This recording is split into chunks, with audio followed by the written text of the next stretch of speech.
Assalamualaikum warahmatullahi wabarakatuh. Saya Helmi Kusuma Perdana dari jurusan S1 Pendidikan Teknik Mesin Universitas Negeri Yogyakarta. Baiklah, teman-teman, kali ini saya akan membagikan beberapa metode strategi untuk pemesinan CNC, yaitu pembuatan alur tepi dengan toolpad kontur dengan Mastercam 2021 versi Home Learning Education lisensi. Nah, di sini saya memiliki beda kerja seperti ini. Sebelumnya kita tentukan dulu strategi pemesinannya. Nah, untuk strategi pemesinan benda kerja seperti ini, maka akan menggunakan toolpad yaitu yang kontur. Di sini akan dikerjakan dengan pemesinan CNC milling. Maka pertama kita menentukan dulu mesin mill, klik default saja. Terus kita ke tool manager untuk menentukan tool yang akan kita gunakan. Di sini kita klik create tool. Buat kita menggunakan flat end mill. Next, kita gunakan diameter 12. Kemudian next lagi. Di sini kita tentukan cutting speed-nya. Materialnya kita gunakan aluminium, maka gunakan sekitar 70. Terus di sini FPT-nya biarin saja. Number of float-nya juga biarin saja 4. Nah, di sini yang paling penting adalah tool number dan ini offset-nya. Tool number kita gunakan 1, ini juga 11. Nah, ini berkaitan dengan kode G43 saat setting di mesin nanti. Kalau sudah dirasa cukup, kita klik finish. Maka akan terbentuk cutter di sini dengan tool name-nya itu 12 flat and mill. Sudah kita centang. Terus kita tentukan material kasar atau material blank-nya, blank material. Kita klik stock setup. Di sini kita pilih all entities. Nah, maka akan terisi seperti ini. Kita centang. Nah, kalau sudah, di sini akan terbentuk suatu box merah dengan garis putus-putus seperti ini. Jadi menandakan stoknya. Nah, ini ada stoknya nanti berarti sebuah balok aluminium seperti ini. Terus kita tentukan proses pemesinannya. Nah, di sini kita akan mengerjakan dari bagian atas. Bagian atas ini, terus baru bagian bawah ini. Yang pertama, kita gunakan di sini kontur. Kontur kita gunakan ini solid. Terus kita pilih chaining-nya.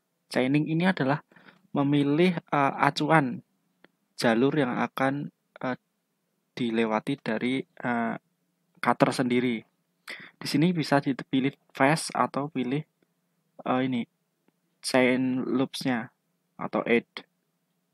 Kita pilih seperti ini. Oke, nah di sini perlu diperhatikan teman-teman adalah tanda panah ini. Di sini akan menentukan kompensasi pahatnya. Nanti akan di kanan atau di kiri. Kalau kita menggunakan tanda panah seperti ini, maka untuk mengerjakan bagian yang sebelah luar ini, kita akan menggunakan yang di bagian kanan. Terus jika mengerjakannya bagian dalam, kita gunakan yang sebelah kiri. Kompensasi sebelah kiri. Kalau seperti ini kita gunakan kompensasi sebelah kanan. Ingat-ingat itu kompensasi sebelah kanan. Kalau sudah kita centang. Nah, terus akan muncul dialog seperti ini. Pastikan di sini kontur dan chain geometrinya adalah 1. Terus kita tool ini yang kita buat tadi. Nah, di sini pastikan toolnya number 1 dan line offsetnya 1 seperti ini. Cutting speed juga seperti ini. Sesuai yang kita buat tadi. Kemudian holdernya saya rasa tidak perlu. Terus cut parameter. Nah, ini yang saya maksud tadi. Nah, jika seperti ini maka yang akan dikerjakan adalah bagian dalam. Karena tanda arah panahnya ke sini, maka kita akan mengikuti arah panah ini. Kita gunakan yang sebelah kanan, right.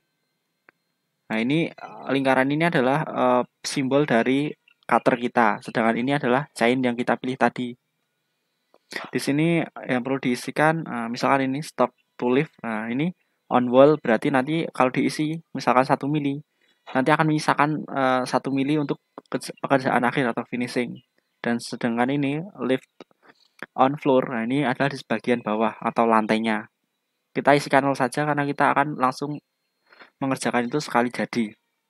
Depth cut. Nah, depth cut ini saya rasa nggak perlu karena di sini ketinggiannya hanya 2 mili. Di sini let in, let out. Nah, ini kita gunakan let in dan let out adalah jalur keluar dan masuk dari pahat sebelum mengerjakan benda yang aslinya. Gitu. Jadi nanti akan ada bantuan garis atau gerakan bantuan gitu mendekat ke referensi yang kita pilih tadi.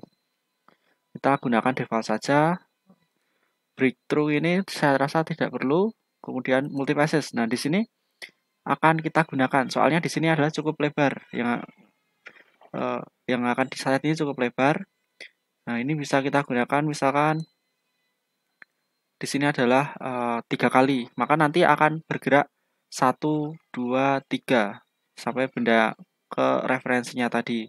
Jika ini 1 kali, maka langsung ke sini 1 kali gini. Maka yang di luar akan tidak dapat disayat atau tidak dikerjakan. Terus ini spacing. Spacing ini adalah ini jarak antara jalur 1 dan jalur 2 pergerakan tool itu berapa.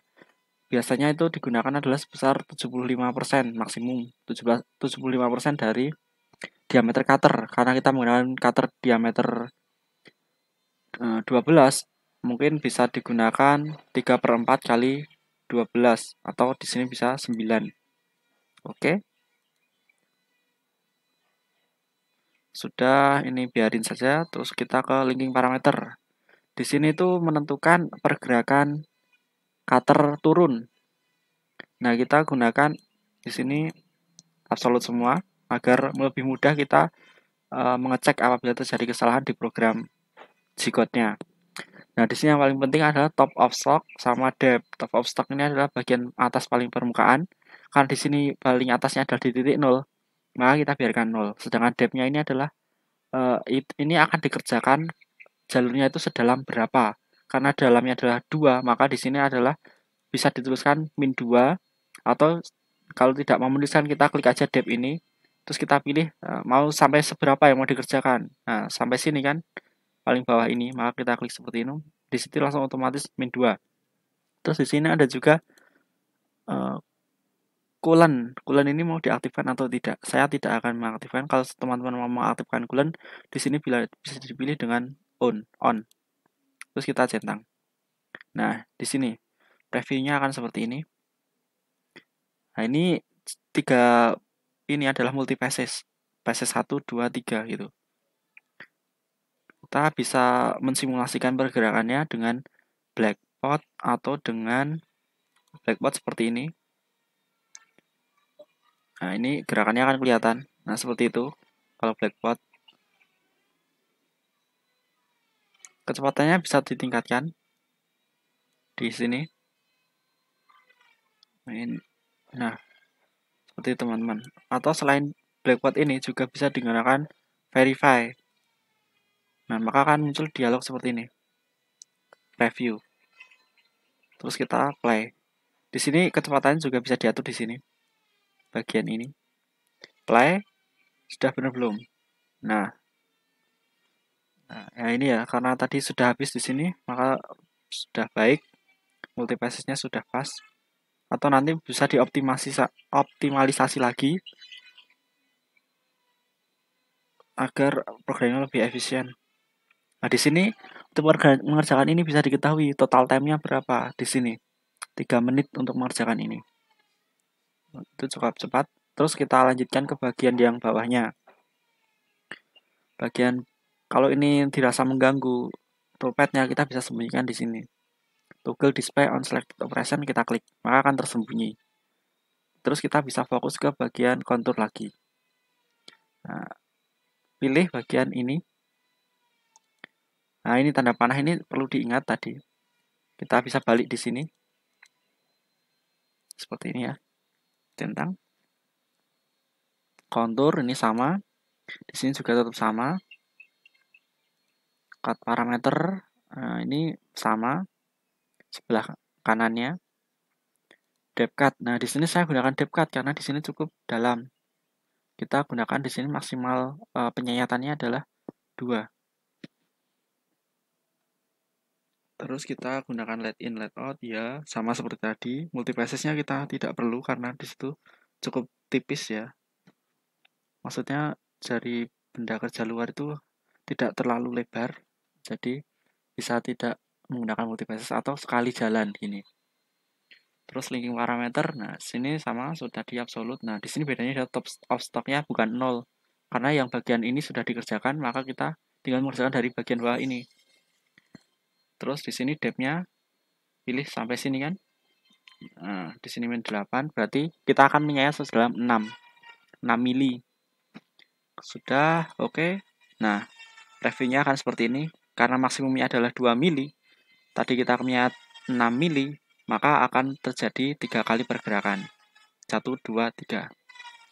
Kita bisa preview juga simulasinya seperti ini, verify. Nah, kita play. Benar nggak? Nah, ini sudah benar ya teman-teman. Oke. Kalau menampilkan keseluruhan bagaimana? Kita klik di sini all. Terus ini ya tampilkan semua. Nah, kita bisa play lagi. Kita play. Nah, ini dari awal. Nah, sudah. Ini bisa dicek apakah sudah habis semua atau belum. Kalau sudah seperti ini, sudah habis semua berarti sudah baik. Sudah baik, kita close. Nah, terus di sini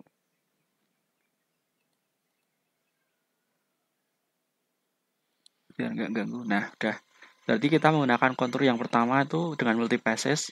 Ini menggunakan multipasses dan yang bawah menggunakan pengaturan depth cut. Mungkin sekian teman-teman untuk pembelajarannya. Di sini juga bisa diambil kode G-nya atau programnya CNC yang nanti akan diedit dan bisa ditransfer ke mesin dengan klik di sini. Post selected operation. Pilih semuanya, baru di post. Nanti akan keluar dialog kode G. Karena saya menggunakan file lisensi HLE, maka tidak bisa diambil. Jika teman-teman menggunakan yang crack atau original, nah itu bisa. Oke, mungkin sekian saja teman-teman untuk pengenalan Mastercam 2021 versi HLE untuk penggunaan strategi pemesinan milling, kontur, toolpath. Dan kurang lebihnya saya mohon maaf. Assalamualaikum warahmatullahi wabarakatuh. Semoga bermanfaat.